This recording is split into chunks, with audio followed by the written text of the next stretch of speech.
What up, players? It's Wallboss Tail up in this mud. I'm chilling with First Mate Bobo, and we are looking at the finished Heldenhammer. It's the capital ship of the Grand Alliance in Dreadfleet. And Bobo, what do you think of all the work that it took to put into finishing this Heldenhammer? He does not seem to be interested. All he wants to do is eat my dead skin. So let's show you what I was able to accomplish, Bobo. Here, you go back up on your perch. Oh, keep a sharp lookout now, Bobo. So I'm going to show you the Games Workshop model and then mine for comparison. Whoop. And as you can see, I tried to stick as closely as I could to the iconography, the color scheme for the sails. I called them banners in the last video. But there were some differences that I noticed from mine. Like I couldn't really get the exact highlighting. I still haven't got my blending and highlighting theory down. I think the edging, like with the white borders on the sun sail, for example, are a little bit too bright, but I'm just gonna leave it for now. I might dull it down later, like this Mer Griffin's wings here in the back. Don't laugh at me, Bobo. I'm doing the best I can. But yeah, I think once I blend it in, maybe with a little bit more watered down Griffin sepia, they won't shine so brightly. I finished the sail here on the back, glued that baby in. That one goes in at an angle, so you should dry fit that one before you put it on. Oh, and I notice I'm not completely 100% done. As soon as I'm done filming this video, I have to do the gold on the little edges of that sail there. But other than that, I am done. For these two top flag parts, the black flags, I use mithril silver because it looks like shiny rather than white. So I think like a shiny metallic color would do. But this is it, the finished flagship for the Grand Alliance. I'm very, very happy with it. I can't wait to finish doing the last bits of detail on it before I take it outside and seal it. When you're done with the model, it's always good to seal it with a varnish, with a some kind of spray varnish, or if you want to paint on the varnish, because that will keep the paint from chipping.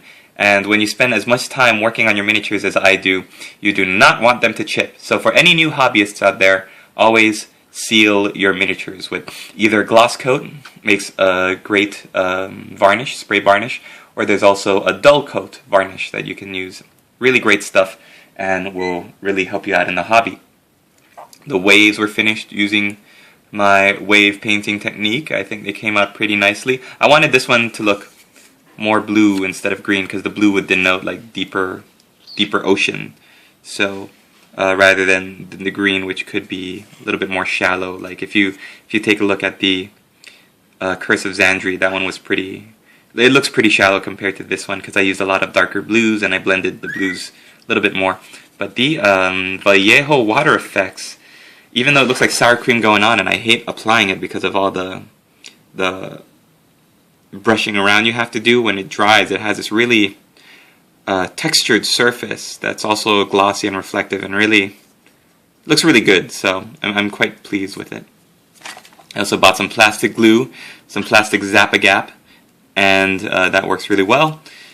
So yeah, let me know if there's anything you would like to know about the build or about the painting it. If I followed the color scheme from the White Dwarf 381, again the Dreadnought episode issue, so you can definitely check that out if you want very specific details on what to use. But other than that, it was a chore to paint, but I'm just like with any painting project that is so long and involved, at the end, once you get to the like 70-80% mark, it just becomes a downhill, just a pleasant ride. So hope you enjoyed it.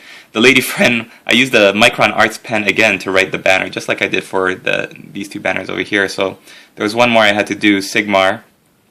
And whenever I have to do scroll work, what I like to do is I like to look at the example that I'm pulling it from, and then I'll take my Micron Arts pen and I'll do a test run.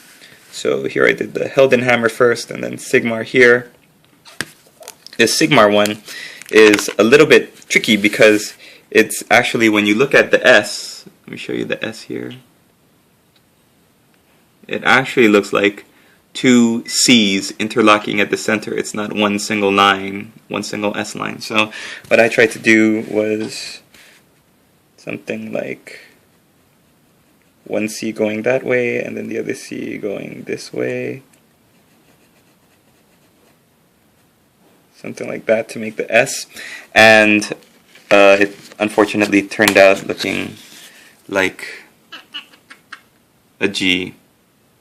So, so the lady friend is looking at this pirate ship and she's looking at the banner, and I said, "What do you think?" And she said, "Gigmar!" Ah, Bobo. So the lady friend is calling him Gigmar. So every time she sees the ship now, that's the name she gave it, Gigmar.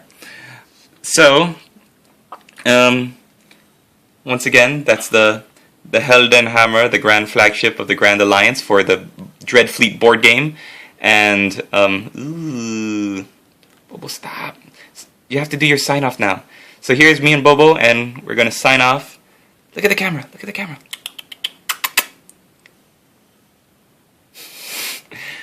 Bobo is not in the mood. Thanks for watching, players. See you in the next one.